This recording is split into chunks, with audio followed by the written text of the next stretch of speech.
hard is it running Twitter, which started as this bit of fun? We're going to create a conversation. And I used to think it was ridiculous, call people twits or ridiculous.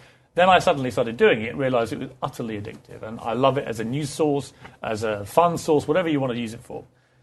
But there have been a few incidents recently involving Twitter where your sense, I guess, of grown-up corporate responsibility has to kick in because you're so big, so powerful, the repercussions of what people do on Twitter now can have very lasting effects. And I suppose the obvious example was the NBC situation with the British journalist, Guy Adams, a guy I know, who was a bit outspoken. He put in the corporate address of one of the NBC bosses complaining about the Olympic coverage, and he got yanked off Twitter.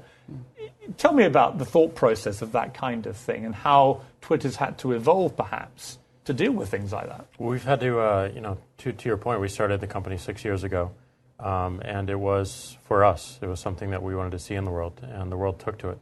And it grew and grew and grew, and it grew extremely fast, and we've had to learn extremely fast as well and mature both the technology and also the policies around the technology as we do so. So this is a learning moment. It's a learning opportunity, and it's something that we spent a lot of time inside the company talking about and thinking about. But we always want to defend our users' voice. We always want to make sure that everyone has access to this technology and they can use it in a very compelling way. I mean, the one thing I could have predicted was that guy would be back on Twitter within 24 hours.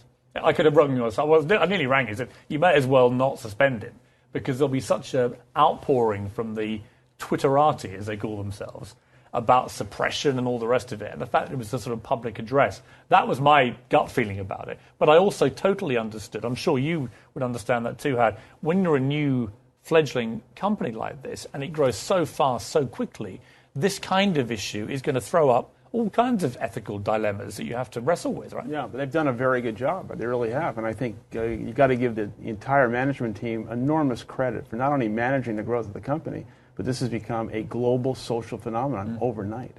Do you tweet? I do not. I knew the answer. I was luring you into my trap. Why don't you tweet?